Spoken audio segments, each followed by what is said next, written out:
Aaron, Blade 2 or TAD reference? TAD reference. That's I know. No, You're just gonna give personal, just personal opinion. He's gonna pick the Blade 2, man. Come on, bro. He's a tad out of touch. I'm a tad Out of touch. You're out of time. but I'm out of my head when you're not around. Whoa. We're gonna get hit with a bunch of different copyright flags for the stream. Yeah, every time you kept saying Black Velvet, I kept going Black Velvet. Get in the soft southern sky. Yeah. Okay, so why the Blade 2? I mean, to me, they look like they measure better.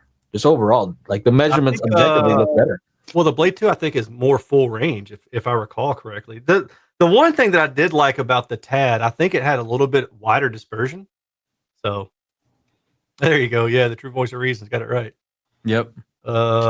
Listen, same designer of the coaxial? I don't think so.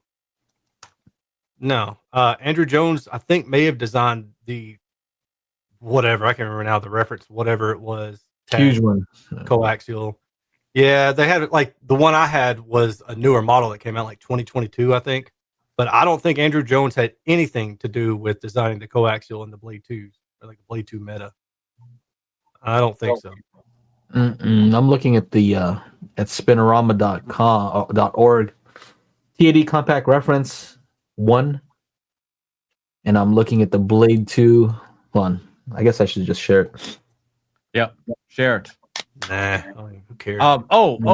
So the whole point of me showing the Magic Stick is that once I did all this stuff with the speakers, because I moved the place they're standing on, I had to recalibrate everything. And that was yeah. But thankfully I have the Spatial Audio Calibration Toolkit, which made calibration a breeze. Right now, there is a holiday sale, 15% off using the code HOLIDAY24. Go to specialcd.com right now and get yours while supplies last. Yeah. How did you sound more like Adam Sandler at the end? Wow, I don't know. You just drifted into that too, by the way, like slowly, and then you wound up at full on Adam Sandler. Did you see that HD Movie Source made like a 2-hour video about our toolkit? And oh my goodness. Oh, the first 6 minutes, he said some amazingly like awesome things about it. In the first 6 minutes. Yeah. 2 hours. Okay. Here's the compact reference. Right. So I think it's Aaron, why don't you do it? You're the guy. Why do I have to pretend like I know what I'm talking about? You're doing a good job. Okay, I'll try. I'll pretend. Go for it. All right. What I personally look at is I look at on-axis response. Mm-hmm. And all these are the listening window and early reflections. Sound power is the measurement all around the speaker. And these down here are the directivity, which tells you what is this one? Sound power directivity index is the relationship between the sound power and listening window. Is it listening window? Yeah. Are these both listening window? Yeah, I think so. Both of them? I believe none of them are on axis. I don't think so, because I think I made that mistake early on, just assuming that they were on axis, and then I realized that they weren't. So I look at this one. My favorite one to look at is the early reflection directivity index, because this is what tells me how EQable a speaker is. So this looks very good to me, right? What we're looking for is something very linear. That looks good. The estimated, is this estimated? No, this is the on axis. So you can see the deviation. I think you put a 3 decibel, 1.5 and 3 decibels, right? Yeah, so that's what 1.5. Yeah. So if it stays within there, then that's really good. If it stays within 3, that's okay. Mm. And this is the estimated in-room response, which looking at this, you expect a downward trend. It looks like there's a little more treble than you want above 4 kilohertz and a little less below 500. And I would assume that Aaron would say that these are meant to be placed closer to a wall and they're designed that way. Okay. So that's you're doing good, man. Yeah. Thank you. I'm excited. Yeah. Hey, I'm learning. I'm learning. I think a lot of people are learning from you. Now he gets into this other stuff that I'm not going to get into. There's more stuff like radiation pattern.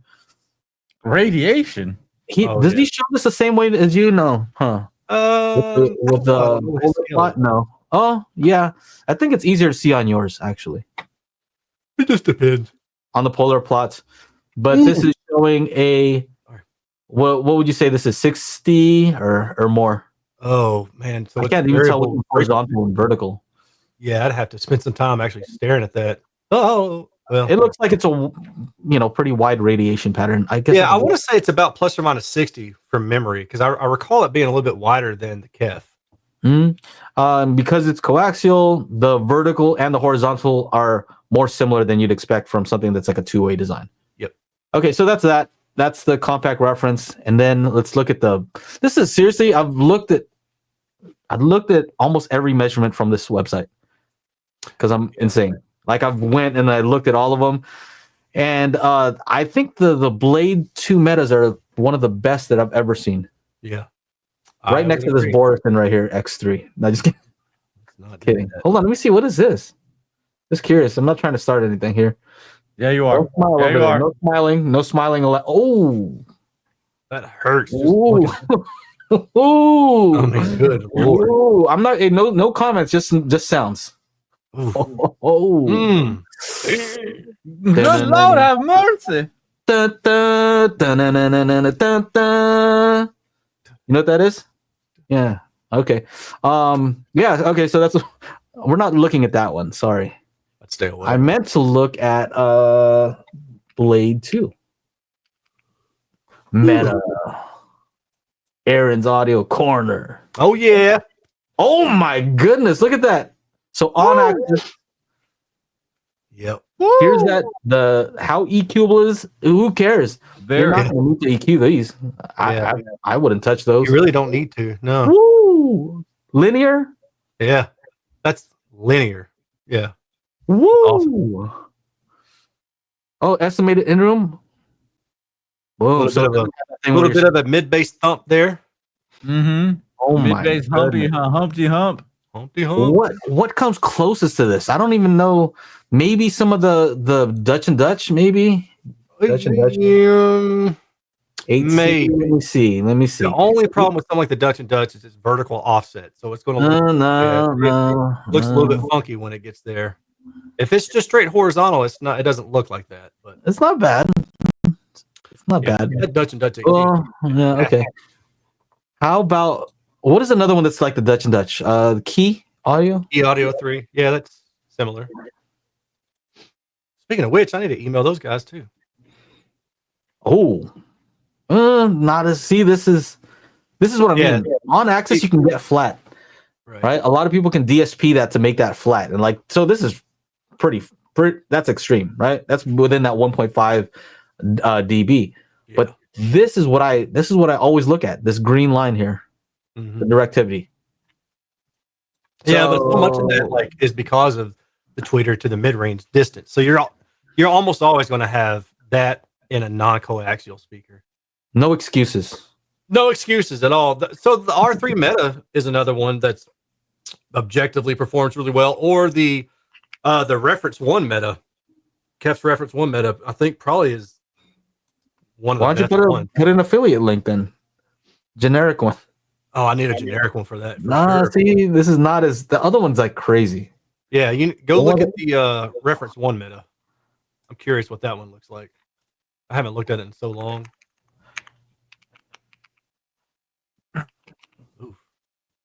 Yeah, top right. Short port, long port, doesn't matter. Long port. Has better bass. Yeah. That was pretty good. It's pretty good. It's a fantastic. I always look at the green line. That's my go-to. Yeah. Because this guy, what they do on this website is they show you what it will sound like once you EQ it. So they make, I think they optimize for the estimated in-room. So they make this flatter. And it's not very far off from what it does naturally. Yeah.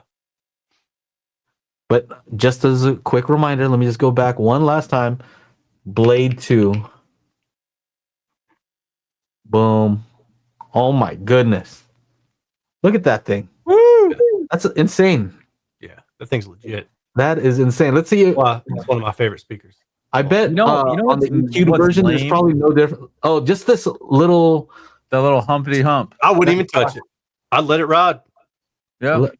Well, this is going to be below the transition region, so you're going to have to fix bass in the room no matter what, for the most part. If you want it to sound perfect, you're going to have to fix the bass. So, but over here, it's almost like he doesn't have to do anything. Yeah. And that's a pretty perfect speaker. Was this one again? Hold on a second. No. Ooh. Rough. Okay. All right. I'm done. I'm out of here. I'm causing trouble. Now, if you can't catch the show, we do have an audio version at anchor.fm/daily HiFi. So make sure to go on over there if you like to listen to the show.